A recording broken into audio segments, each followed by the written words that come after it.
Ya, assalamualaikum warahmatullahi wabarakatuh. Hari ini kembali lagi kepada saya teman-teman di channel YouTube Good Souls.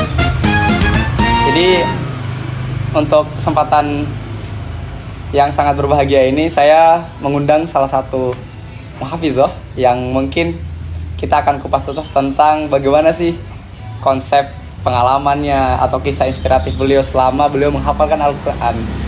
Nah, jangan lupa sebelum kita mulai podcastnya atau pertanyaannya, teman-teman share dulu konten ini, bagikan atau subscribe channel ini supaya bisa bermanfaat dan bisa menebar kebaikan di seluruh masyarakat Indonesia, khususnya yang banyak mayoritas muslim nih ya. Oke, selamat datang Teh ya di podcast Good Souls. Oke, podcast Good Souls ini channel baru ya, dalam artian kita mencoba menggali tentang kisah inspiratif para penghafal Quran. Oh, berarti Teteh ini tamu pertama nih? Tamu pertama. Masya. Tamu pertama banget. Nah, sebelum lanjut, coba Teteh perkenalan diri dulu deh. Oke. Ya. Oke, assalamualaikum warahmatullahi wabarakatuh. Halo semua sahabat Gun Soul. Gun Soul ya? Good Souls. Oh, good. Kirain Gun. Good Soul, good Souls ya. Halo semua sahabat Good Soul. Ya. Perkenalkan, nama saya Aulia Khalila, biasa dipanggil Aya. Saya sekarang kesibukannya mengajar Al-Quran di salah satu SMA di Bekasi. Masya Allah. Dan sedang menempuh pendidikan S2 di Unis. Gak usah disebutin ya? Iya. Gak usah disebutin. Ya, pendidikan S2 lah ya. Pendidikan S2 di Bekasi juga. Bareng sih, bareng. Barang ya, kebetulan nih teman satu kelas teman-teman ya. Jadi supaya ilmu kita bermanfaat, maka hari ini kita langsung bertanya nih. Kan tadi udah kenal dengan Teh Aya, sebutannya panggilannya Teh Aya ya. Oke, mulai tertarik dengan Al-Quran tuh di usia berapa sih? Mulai tertarik Mempelajari Al-Quran lah. sama Al-Quran itu sebenarnya dari kecil ya. Dari kecil, berarti TPA. Iya, tapi dulu namanya MDA. Apa? MDA. MDA tuh, nah teman-teman nggak tahu nih apa MDA tuh. Madrasah Diniyah Awaliyah, itu setingkat SD. Jadi dulu Teteh SD, paginya SD, sorenya MDA. Oke. Terus maghribnya ngaji lagi. Ngaji lagi, Masya Ngaji Allah. lagi yang biasa cuma setoran, terus habis itu main. Berarti formal dong ya? Non formal kalau yang ngaji sore. Tetap non formal. Oke. Terus Tapi kalau MDA formal, ada raportnya. ada raportnya? Ada rapornya. Terus ada sahadanya juga? Ada. Ada. Oke. Terus dulu ingat gak guru ngaji yang pertama? Saudara sendiri. Oh, saudara sendiri. Berarti bibi sendiri ya? Bibi sendiri. Dari usia kecil itu mempelajari Al-Quran. Terus apa sih yang membuat motivasi lagi lebih mendalami Al-Quran sampai bisa menghafalkan Al-Quran itu? Kalau pertama kali menghafal yang dengan serius itu pas SMA. Oh, pas SMA, bukan pas kecil malah ya? Bukan pas kecil. Kalau kecil itu kayak cuma ngafalin Juz amma. juz amma. Oke. Bahkan nggak sampai juz amma dong. Cuma dari ana sampai atakasur. Atakasur. Ya Allah. Itu sampai atakasur aja. Terus tapi kalau untuk ngaji memang didalemin sama babe sama ayah. Oke. Jadi mengenal panjang pendek huruf makhorijal itu dari ayah sendiri. Iya. Nah dari situ kayak baru tahu, oh ternyata baca Al-Quran segini sakleknya ya, panjang pendek tuh nggak boleh yang dilebih-lebihin gitu. Terus kalau untuk menghafal yang fokus itu baru di SMA. Jadi Teteh tuh dulu SMA di Bogor. Iya. Di sana 1 tahun 2 juz. 1 tahun 2 juz. Oke, SMA-nya. SMA-nya. Iya. Terus? Tapi Teteh ngejar sendiri. Karena waktu itu alhamdulillah punya musyrifah yang kayaknya kamu bisa deh ngejar sendiri, nggak usah sesuai target yang teman-teman. Jadi Oke. di kelas itu targetnya ada. Kalau sore setoran di luar itu gitu ya. Jadi nggak mengandalkan lembaga saja? Iya. Oke. Jadi disuruh kejar sendiri. Makanya alhamdulillah pas lulus SMA dapat tabungan 10. 10 juz, Masya Allah teman-teman tuh. Jadi nggak harus kita fokus ke lembaga nih. Banyak anak sekolah tuh kadang fokusnya ya udah tersistemkan. Kalau nggak hari ini nggak setoran nih, kadang nggak mau setoran gitu. Ternyata kembali ke diri kita ya tuh ya. Betul. Dan perasaan campur aduk ketika menghafalkan Al-Quran itu apa aja tuh? Biasanya yang paling dominan orang menghafal Al-Quran tuh apa aja yang dirasakan sih? Pertama pasti males. Malas. Oke, malas. Kalau malesnya lagi muncul tuh harus balik lagi ya. Oke. Ingat niat di awalnya. Niatnya. Oke. Terus? Kalau udah berasa males tuh harus dilawan pokoknya. Dilawan rasa malasnya teman-teman ya. Terus kadang tuh selain males apa ya? Kayaknya Sedih, marah nggak sih? Pernah nggak sih ngapalin gitu atau? pernah. Iya pernah. Jadi ada ayat yang Susah gitu ya. bukan susah. Gimana, Jadi ada gimana? ayat yang jadi waktu itu kayak lagi galau-galaunya ya di pondok ya. Maksudnya galaunya tuh pengen pulang, kayaknya gue nggak pantas di pondok gitu. Wis. Kayak Itu kepikiran itu kenapa? mau pulang, kayak waktu itu dimusuhin gitu loh. Oh, Biasalah ada pembulian ya. pembulian di pondok, astagfirullahaladzim. Ini jangan ditiru teman-teman ya. Terus waktu itu nggak usah diceritain pembuliannya ya. Iya, nggak usah. Intinya adalah pembulian gitu ya. Ya akhirnya kayak mau pulang, terus Sempat trauma? sempet enggak sih. Oh enggak. Untungnya, makanya kalau dipikir-pikir kita tuh kayak kuat banget ya. Karena dulu pembulian tuh nggak disorot kayak sekarang kan. Oh Kalau iya. sekarang tuh pembulian kan disorot Disorot, banget. bahkan hal yang kecil aja, Nah. omongan aja sampai dilaporkan. Wah, Kalau dulu kayaknya orang anggapnya biasa aja biasa gitu. aja ya. Nah waktu pas lagi ada kesedihan kayak gitu, ya ngobrol lah. Kalau lagi sholat gitu ya ngomong sama Allah, Allah harus gimana. Makanya teteh tuh ada ayat yang paling teteh suka, Iya. Al-Baqarah 216. Gimana tuh teh? Yang bunyinya wa asa an takrahu syai'an wa huwa khairul lakum wa asa an tuhibbu syai'an wa huwa syarrul lakum. Masya Allah, artinya teh? Wallahu ya'lamu wa antum la ta'lamun. Boleh jadi sesuatu yang kalian benci itu tapi ternyata baik buat kalian. Boleh Masya jadi kalian menyukai sesuatu padahal itu buruk buat kalian. Karena sesungguhnya Allah tahu dan kita tuh nggak tahu apa-apa, ya kan? Tuh teman-teman, berarti kita harus berprasangka baik ya sama Allah dan artinya inadhonni abdi ya. Jadi Nah, betul. tetap fokus. Udah biarkan itu, siapa tahu rencana terbaik Allah di situ. Betul, ternyata ya itu tadi Sampai ya. bisa menghafalkan jadinya kan dengan cara ujian-ujian yang tadi masuk dari lingkungan sekitar, bahkan ayah bilang "Ih, sampai nyerah ya, saya mau nyerah, mau Nyerah, pulang pondok, mau kabur sebenarnya. mau kabur ya." Sampai sekabur itu loh teman-teman. Tapi bertemu ayat itu, jatuh cinta sama ayat itu, oh mungkin ada sesuatu di balik masalah saat itu. Oke, jadi gini, ayat itu kan tidak hanya sebatas kalimat-kalimat yang kayak kata-kata firman Tuhan yang mungkin bisa jadi di setiap ayat itu yang membangkitkan energi kita positif kita ketika menghafal Quran ya teh. Betul. Terus apa teh tips triknya nih ketika orang yang mau mulai tapi orangnya kayak nggak harus mondok, apa harus mondok atau gimana teh? Sebenarnya nggak harus mondok sih ya. Nggak harus mondok, Nggak harus. bisa teh. Alhamdulillah teteh ada siswa, dia pulang pergi kan. Siswa teteh sendiri. Teteh, Oke, gimana tuh? Dia ya udah kita kejar aja, kita buat, maksudnya tapi nggak kita yang buatin target ya. Jadi Tapi dianya dia sendiri. yang buat target. Oke. Kita mengarahkan aja, kayak stimulasi gitu. Mau hafal berapa juz, terus mau selesainya kapan. Jadi dari situ kita hitung-hitungan bareng Oh. gitu. Kan teteh kan guru juga nih, guru Quran juga. Cara memotivasi dia tuh seperti apa? Kayak kan dia kan nggak mondok tuh, tapi gimana sih biar dia mau gitu?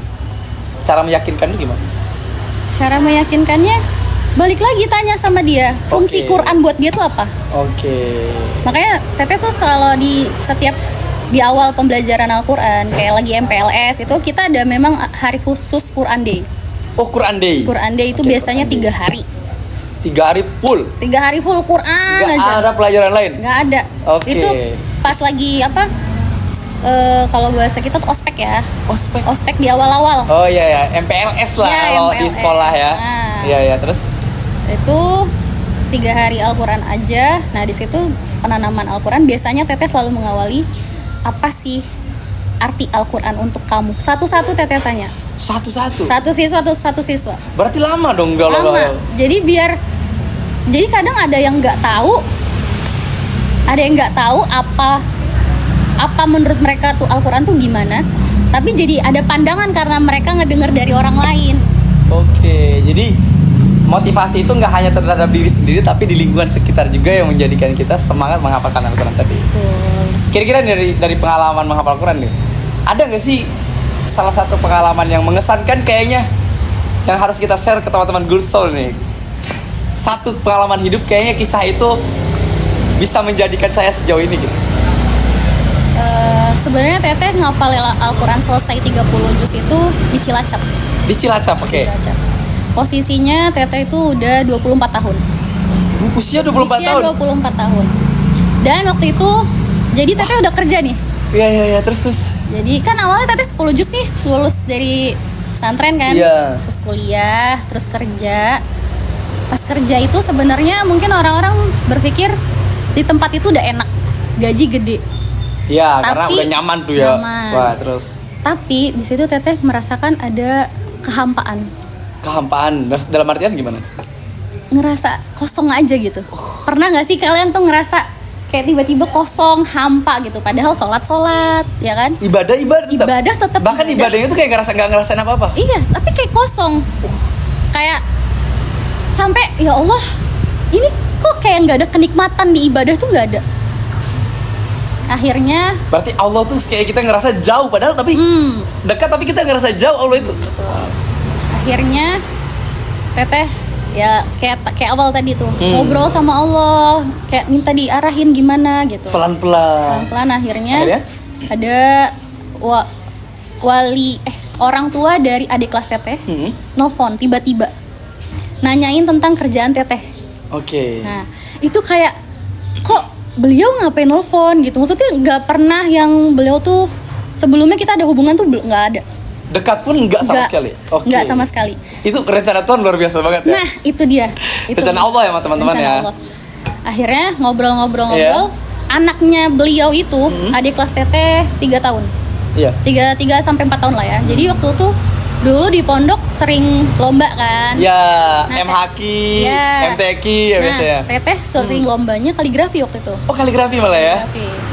Nah, dia itu mewakili LCC. LCC. Dan memang anaknya tuh pinter banget. Ya, sini deh. Sini. Halo. Ini anaknya nih. Anaknya. Yang pertama. Masya Allah, ganteng banget ya. Semoga jadi penghafal Quran juga nih teman-teman. Amin. Amin. Nah, kan udah selesai tuh. Ada yang nelpon tiba-tiba ya. Nah, itu pas Teh ngangkat tuh cerita apa beliau? Awalnya tuh nanya kerjaan. Terus Kayak kok tiba-tiba dia nelfon nanyain kerjaan gitu, kayak yang aneh aja kan, nggak pernah ada komunikasi sebelumnya gitu. Tiba-tiba lagi ya? Tiba-tiba udah selesai ngobrol, terus ya teteh nanya dong tentang anaknya, kabar anaknya. Ini Ya. anaknya tuh udah pinter, cantik, Masya Allah lah ya. Masya Allah lah. Terus tadi udah juara LCC kan, sampai makanya juara LCC. sering juara. Terus makanya teteh tuh nanya, oh ini mau kuliah di mana bu? Gitu kan. Oke. Terus si ibunya tuh ngejawab, duh gimana ya kak? Gitu. Dia katanya nggak mau kuliah dulu sebelum hafalan Qurannya selesai. Teteh merinding. Di Jadi situ dimilih hafal Quran dibandingkan lanjut studi. Padahal dia pintar, bisa menembus padahal kampus dia apapun. Betul. Kayak mau ke kampus mana aja dia bisa. Bisa ya. Karena memang sepintar itu. Tapi apa tuh pikiran dia kok bisa kayak gitu tuh? Apa motivasi orang tua atau dianya sendiri? Di situ sih teteh nggak nanya ya. Oke, Pasti terus? di situ teteh cuma merinding dan kayak ya Ketampar Allah, juga, ke-trigger juga. trigger, ketampar, kayak merinding banget. Dan di situ kayak mikir, apa ini ya jawaban dari Allah? Teteh disuruh nyelesain hafalan dulu. Wah, berarti usia 24 Pat. tahun ternyata ya. Justru pas waktu di pondok tuh cuman 10 juz ya. Bukan cuma ya teman-teman. Wah, 10 juz. 10 juz. Oh, ya itu sangat luar biasa perjuangan. Terus. Akhirnya setelah itu udah selesai ngobrol sama bundanya, Ya, sempet nangis. Sempet nangis dulu. sambil telepon. Udah selesai kan? Oh, udah selesai, oke, terus? Nangisnya tuh kayak, ya Allah, apa disuruh nyelesain hafalan dulu ya gitu. Apa setelah ini bakal kehilangan nih kehampaan, kekosongan yang sebelumnya dirasain gitu. Wah, itu pasti sih, pasti. Ya, Terus. akhirnya langsung minta izin sama orang tua. Ma, Babe, aku pasti bentar lagi mau nikah. Waktu kan usia udah 24. Aku nggak bisa ngasih uang, nggak bisa. Aku nggak bisa umrohin mama, nggak bisa. Nabungnya harus bertahun-tahun. Iya. Kayaknya sebelum nikah aku mau selesain hafalan aja, biar aku bisa ngasih mahkota. Wow. Terus kata orang tua langsung terharu di situ ya tuh. Ya langsung terharu, nangis. Sempat bilang gini sih, Iya. memang dalam satu keluarga itu kalau bisa ada satu orang yang Penghafal. dipastikan ya penghafal Quran, dan karena bisa memastikan menyelamatkan keluarganya yang lain. Wow. Akhirnya dengan ridho mereka, Teteh langsung resign. Resign dari kerjaan yang sangat luar biasa ya. Langsung resign, terus langsung nyari-nyari tempat ngafal Quran. Di mana aja tuh? 2 tempat, Dua tempat, yang satu di Cilacap, Cilacap dan yang satu di daerah Tangerang. Tangerang. Tangerang, Banten sana. Oke. Terus Yang di daerah Banten itu kayak lebih terkenal deh daripada yang Cilacap. Nah, tapi yang di Banten diterimanya itu masih bulan depan, Oh, nggak langsung. nggak langsung. Oke. Karena udah resign, kalau yang di Cilacap langsung keterima seminggu lagi. Boleh langsung masuk tuh ya? Boleh langsung datang Oke. tanggal 3 Agustus, saya inget banget. Ingat banget tahun 2000 2000 apa ya? 2017 kayaknya ya. Oke. Kayaknya ya. Ya. Akhirnya dianterin lah langsung tanggal 2 Agustus malam, dianterin ke Cilacap, ketemu sama teman-teman, ada 2 ustazah, Itu lembaga karantina. lembaga karantina rumah Quran, Oke, rumah Quran. rumah Quran. Nah di situ ada drama lagi nih, Wih, drama apa lagi nih? Drama ketika menghafal ya? drama ketika menghafal. Oke. Karena sebelum menghafal justru, Oh, justru sebelum menghafal. Apa justru tuh drama? sebelum menghafal, karena mungkin di situ ibarat kata tuh di mesin cuci dulu ya. Iya, kayaknya dibersihin dulu dosa-dosa Dibersihin mungkin. dulu, Oke. dibersihin dulu, karena sekali lagi Al-Quran itu seperti ilmu ya. Ilmu juga kan cahaya. Cahaya Oke. tuh nggak akan mau nempel sama orang yang punya dosa, Kotor ya. yang kotor. Pasti ilmu Al-Quran itu mereka mau nempelnya sama orang yang bersih. Mungkin di situ karena Teteh posisinya lebih tua dibanding yang lain. Tapi bisa jadi ilmu itu yang membersihkan kita. Oh. Atau Al-Quran itu yang membersihkan kita. Nah, iya, bisa Jadi dengan cara tadi Teteh mungkin drama apa saya nggak tahu dramanya atau gimana tuh? Oh ya, dramanya itu, jadi kita sebelum menghafal itu kita harus setoran dulu, baca-baca. Oh, Baca nih, tadarus. Deres kalau istilahnya. Nah, setelah itu dilepas sama ustazahnya. Silahkan yang sudah selesai 30 juz, sudah memahami isinya juga, boleh menghafal. Selama 2 minggu. 2 minggu. Oke, Nah, terus? mungkin karena Teteh di situ, Teteh memang orangnya ambis ya. Oh, ambisiusnya tinggi. Ambisiusnya tinggi, kayaknya aku paling tua, kayaknya aku harus paling baik gitu. Harus Iya, memberikan contoh yang baik gitu iya, kan. Iya, terus. Terus mungkin di situ ditegur juga, nggak boleh terlalu ambis, karena ya Nafsu itu kan nafsu dikontrol, ya, nafsunya harus dikontrol. Walaupun itu sebenarnya baik ya, maksudnya kita buat Al-Quran nih. Ya, fastabiqul khairat Ya. lah ya. Nah di situ pas lagi mau nyelesain nih 30 juz, Teteh sebenarnya pakai kacamata, Oh, ini. minus. Sekarang nggak pakai. Nggak, emang males pakai. Oh, iya. Terus. Karena kayak aneh banget kok gini nih. Gak kelihatan culungan saya ya.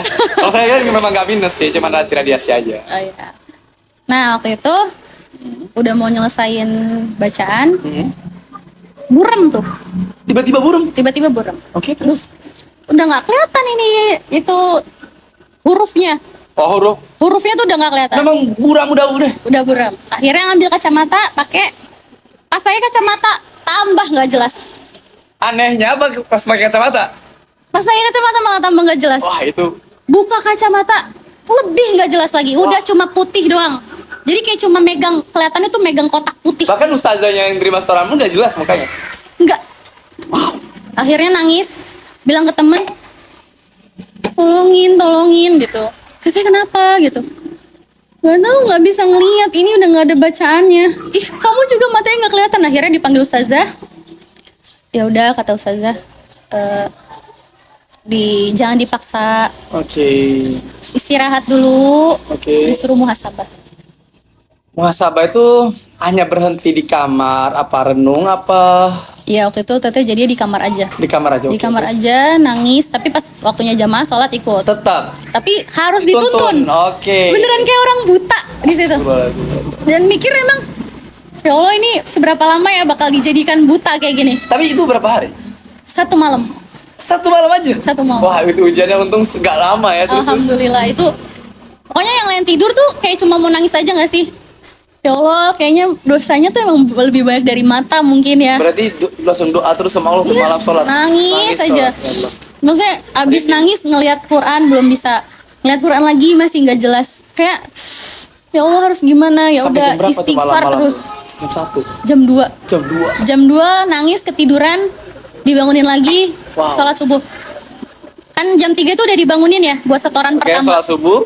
Pas sholat subuh dibangunin. Jadi mereka sengaja nggak ngebangunin pas jam 3 setoran pertama itu. Teman-teman gak ada yang bangunin, dibangunin pas subuh. Kak, sholat subuh yuk. Pas buka mata, Wah, ya Allah, kayak ya Allah nikmat melihat itu segininya gitu. Bisa ngelihat orang, bisa ngelihat dengan jelas gitu. Wah, Sampai ya Allah. bentuk-bentuk gini kelihatan pas pas itu kebahagiaan dia dikasih. banget kan. Aduh. Dan memang mungkin dengan cara ini. itu kita baru bisa mensyukuri nikmatnya mata ya. Baru mata ya. Baru. Belum yang lain-lain Belum gitu. yang lain. Ya Allah. Itu pas ngebuka mata ngeliat temen, ih hidungnya kelihatan, langsung peluk, langsung nangis. Ya Allah kakak, alhamdulillah. Mereka tuh juga ikut bahagia jadinya kan. Jadi di situ benar-benar ngerasa ini keluarga yang benar-benar karena Allah tuh. Wow. Jadi merasa Mereka bahagia. rangkul ya. Itu benar-benar ya Allah ini tuh nikmat banget punya sahabat yang benar-benar support, dukung gitu. Ya udah, alhamdulillah setelah bisa ngelihat lagi, diselesaikan dulu, terus ya udah menyelesaikan hafalan. Drama kedua Teteh sebenarnya ada. Oh ada apa drama keduanya? Menarik nih. Drama keduanya itu adalah, jadi sebelum ini kan memang ada calon lah. Oh calon. Calon.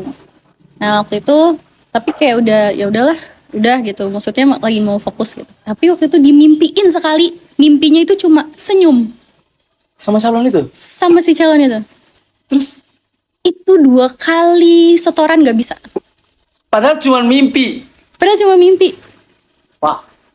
Dan itu memang ngeganggu banget. Tuh teman-teman. Sampai aduh ngeganggu banget sih gitu, padahal udah lagi lancar-lancarnya, udah ketemu timingnya yang pas, udah ketemu caranya. Karena Teteh dapet absennya tuh nomor 1, jadi setoran pertama itu harus Teteh. Kalau Teteh belum selesai nggak lanjut? Kalau Teteh nggak bisa, kalau nomor 2 Oke. gitu. Jadi tapi kan Maksudnya minimal setoran. iya minimal setoran, dan itu 2 kali setoran nggak bisa. Akhirnya ya sama kayak tadi, istighfar lagi, Sholat tobat lagi. sholat lagi, pokoknya membersihkan Tahajud diri lagi. lagi, ya. Dan alhamdulillah bisa sampai. Berarti intinya kita harus bersihin hati kita dulu, pikiran kita dulu, semua aspek yang ada dalam diri kita, baru kita dekat dengan Al-Quran. Kalaupun kita susah, mungkin Al-Quran yang membersihkan kita. Tapi kalaupun kita lama mungkin ya, kayaknya Al-Quran ingin selalu bersama kita. Betul. Karena kalau kita semua tahu ya, Iya. setiap hurufnya itu pahalanya berapa? Wah, 10 kebaikan. 10. Masya Allah. Dan alif lam mim itu nggak 1 kan ya, Iya. Bang? Alif 10, lam 10, mim 10. Kalau kita nggak bisa, kita nggak lancar, itu juga yang Teteh motivasi ke siswa-siswa. Oke, Jadi kalau ada siswa yang, Ustazah saya susah banget. Menghafal. Dan Teteh selalu bilang jangan bilang susah. Jangan dulu bilang susah. Jangan bilang susah karena itu Mindset. jadi mindset, dan itu jadi suges. Oh. Kalau dari suges takutnya teramini kan. Nah, akhirnya kayak susah beneran. Nah, al-kalamu doa kan. Ya, Nisfu benar-benar. doa apa? Ya, al-kalamu doa ya. Ini kan kayak gitu. Makanya bilang bukan susah tapi sedang diproses untuk mempermudah. Oke. Jadi siswa-siswa Teteh juga udah Teteh motivasi kayak gitu, jangan bilang susah. Dan kalau misalnya memang kamu lagi diuji seperti itu, Allah itu pengen pahala kamu lebih banyak dibanding yang lain, Wow. ya kan? Coba kalau yang lancar, paling Secara pembanding ya. secara pahala Pahala ya ya kan? kita bandingkan. Kalau orang yang cepat mungkin sekali baca, 2 kali baca, 3 kali baca hafal, pahalanya 3 kali dia baca. Tapi kalau orang yang Susah atau lama. susah atau lama itu Itu dia caranya aku membersihkan dia. Nah. Caranya aku ingin selalu bersamanya. selalu bersamanya. Dan intinya kamu mau terus lanjut apa kamu mau berhenti di situ? Oke. Terus orang tua setelah selesai hafalan itu, apa sih nasihat orang tua yang paling berkesan menurut Raya nih, yang sampai sekarang itu Raya juga amalin gitu, dan itu berdampak sama masa depan Raya sampai sekarang? Teteh itu sebenarnya ada satu hal yang Teteh sesali. Oke, sesali. Apa tuh? Dulu pas mau kuliah, orang tua tuh nyuruhnya buat pendidikan aja. Oh, jadi guru. Jadi guru, udah pendidikan aja gitu. Padahal sekolah pertanian ya. Nah, abang-abang itu nyuruh, jangan dia pinter, masuk ke teknik aja, pokoknya harus teknik. Oke. Akhirnya ada pertanian, masuk ke pertanian. Tapi di situ aja, kita tuh ngerasa pas KKN, pas selama kuliah juga sering bimbel, ngajar apa gitu. Oh, jadi aktif juga di pendidik, ya. Cuman Pendidik nggak juga. non formal ya. Di tempat bimbel, Bimbel. ngajar ekskul. Iya, iya, terus? Kan dari teman juga kadang dipanggil gitu. Terus ya itulah yang bikin teteh sesali sampai sekarang, kenapa nggak dulu ngikutin maunya orang tua Amanah aja. orang tua. Dan saat kemarin teteh izin buat S2 pendidikan, itu wajah beliau tuh Berbinar-binar. bahagia. Iya. Walaupun nggak ngomong ya, Iya, tapi iya, iya. di situ Tapi bahasa tubuhnya kelihatan. bahasa tubuhnya kelihatan. Dan di situ teteh langsung doa, ya Allah, panjangkanlah umur mereka sampai mereka lihat saya wisuda. Wah. Amin, amin. Dan Amin, Allahumma amin. amin ya Allah. Dan kemarin itu kata yang sering nasihat yang diucapin sama orang tua itu, kenapa harus jadi tenaga pendidik gitu?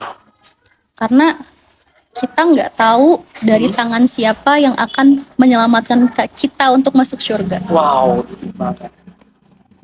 Tetap berusaha benar-benar kebaikan sama Iya. siapapun, karena pendidik itu tanpa membedakan murid sama, dan semakin kurang baik atau muridnya, semakin dididik menjadi lebih baik, semakin didoakan. Karena pendidik itu tidak cuma transfer ke knowledge ya. Yes, tapi transfer juga- akhlak juga, transfer moral juga, ya semua aspek ruhania bahkan kita transfer lewat mirip-mirip kita. Nah, mungkin itu ya perjalanan singkat dari Teh Aya, kisah inspiratifnya sangat luar biasa teman-teman. Ya pesannya sih jangan pernah lelah ya, jangan pernah lelah berjuang, apalagi faktor umur. Padahal udah usia 24 ya. Nah, itu tidak jadi penghalang atau bahkan penghambat untuk memberikan mahkota terakhir kepada orang tua teman-teman. Ya, semoga bermanfaat untuk video ini. Tetap semangat, konsisten. Sahabat Good Souls, pesan saya dari saya sendiri, menjadi penghafal Quran itu salah satu ujian, bukan kebanggaan. Mulianya seorang penghafal Quran bukan dari hafalannya, tapi dari amalannya. Terima kasih.